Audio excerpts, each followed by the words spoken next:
Okay, so this is the lesson 4 about bottleneck effect. Just a little recap from last lesson. We did a little simulation for genetic drift, and we noticed that the smaller the population size, the less number of generation it takes before an alleles become fixed, which means it either becomes the only allele left in the population, or it become completely lost from the population, is no longer inherited and passed down to the next generation. And we kind of talked about why that is not a good thing. We said that alleles to be maintained in a population could increase the genetic diversity of a population. And what that thing is very important for the health of an entire population, not necessarily for the health of one single individual, but for the survival of the entire population. It gives you a choice.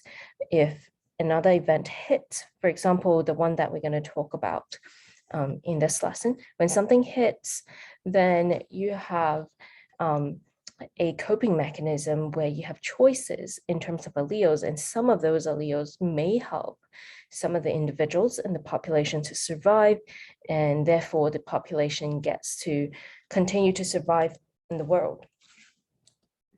So that brings us to our next lesson, which is bottleneck effect, and we're going to explore this effect under genetic drift. So we're going to look at the combined effect of these two together.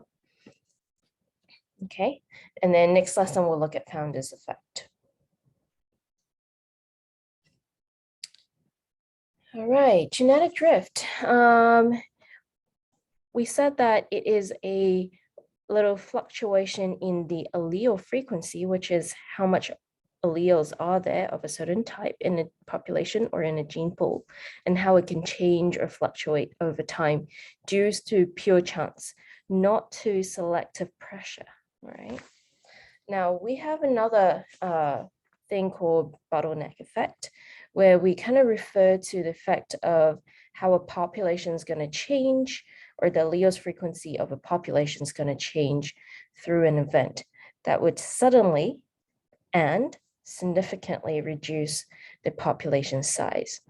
And these two words, suddenly and significantly, is kind of like your keyword in the definition. So you might want to highlight that. Now, I want you to pause the video and write down, just by looking at this, if the alleles in a gene pool are represented by beads in a bottle, which allele seems to be most prominent and most and has the highest allele frequency in the original population, just by observing naked eye, looking at the phenotype. And then I want you to write down what is the highest allele frequency that you see, which phenotype, after the bottleneck effect. So this is a bottleneck effect where it allows some of the individuals to survive and kill the rest of them. And that surviving population will then multiply and increase again to fill up the land to the carrying capacity of that land. And there you have a new population. Okay, so if you compare and contrast the alleles and their frequency they're present at in the original and the new population, you would notice that they're very different. You can see that the red and green alleles seem to be most prominent in the new population, whereas the yellow one was the highest allele frequency that you can see in the original population. Now, this bottleneck effect and the genetic drift that happens afterwards happens based on some assumptions. It would change the allele frequency in a population based on the assumption that none of the alleles have a selective advantage over another. So they are equally fit to survive in the habitat that the individuals are in. It just happens that the individuals carrying the alleles are at the wrong place at the wrong time. So this is pure chance, all right? Those that got killed is not like they have a selective pressure against it. They were just unlucky, all right?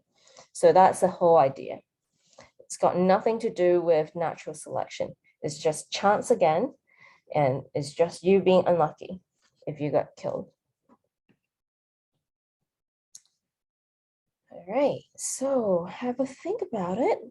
Let's imagine if you have koalas, all right, in Australia, and what kind of event could actually kill it, can significantly reduce a population size.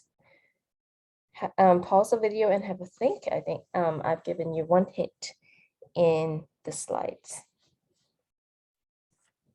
So fires are definitely one of them. It just so happens and it destroys a lot of the habitat and kills a lot of them. This little koala that you see in here has burnt foot and hand. It was just very unlucky, but lucky enough to be saved.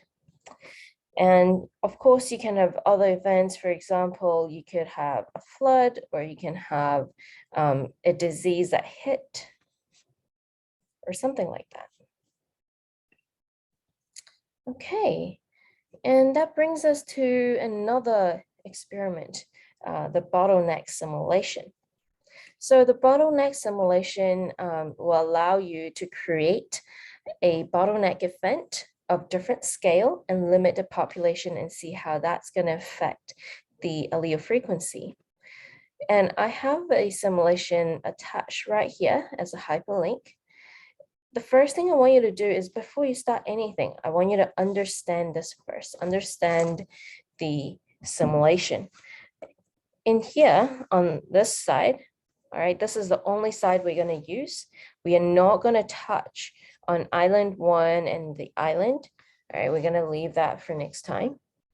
So just this big green box and these here. Now, have a look at this. These little beads are individuals with different phenotypes representing a population on a main island, right? Right here, mainland K represents the number of individuals on that piece of land. So it's also right here, the N number. You can slide the bar or press these to control the number of individuals that are supposed to be on the island. And then you also have this bottleneck size, where it allows you to create an event that would kill all the individuals except 5, all right? So leaving 5 survivors. And when you click the bottleneck, oops, let's reset it. When you click the bottleneck, it's gonna leave 5 individuals behind for you. Number of generations is reflected here. It's also reflected here on the top. It will reproduce when you click go. And then allele frequencies are shown here. So just by looking at the screen that I had, I want you to think about how many alleles are there for this gene of color, and how many phenotypes do you see? So I'm going to reset it. Have a look at this. Based on the color, and look at this here at the bottom. How many alleles are there? What are the phenotypes?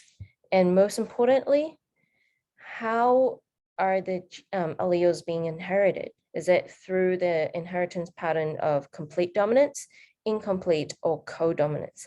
I want you to justify your answer. So pause the video and do that now. And then I want you to run the simulation based on this instruction. So make a copy of this Google Sheet. I've created some data table for you with formulas in them. So please do not add it in columns and rows that are highlighted in blue or yellow. It's going to mess up the calculation and you don't get automatically generated stuff. All right. So You can see that I wanted you to do this 3 times, once with the 2 survivor. So the bottleneck event will leave only 2 survivors behind, 10 survivors and 200 survivors. I want you to write down the initial frequency that you see in the population. So when you reset it, this is the original frequency, all right? So after you bottlenecked it and set it and run it, after at least 200 generations, I want you to write down the allele frequency. So let me show you that one time. For example, I can set the population size to 250, and then I can limit the amount of survivors down to 5. There you go, you have your 5 survivors. And then I can slide the speed a little slower. I don't want it to go too fast. It will go really, really fast. And then I'm going to write down my allele frequency before I hit the bottleneck event. And then I'm going to hit go. So you can see how like this is increasing back in numbers after the bottleneck event. And then you can see the amount of generations down here at the bottom. So I can go and increase it. Actually, for the sake of time, let's just run it to, yeah, 200 should be fine. Once it hit 200, I want you to click go again, which is going to pause it, all right?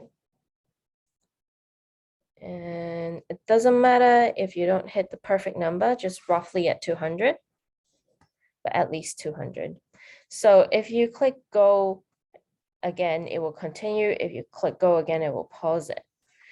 And now look at the allele frequency. I want you to record the allele frequency again in here as a final allele frequency after 200 generations.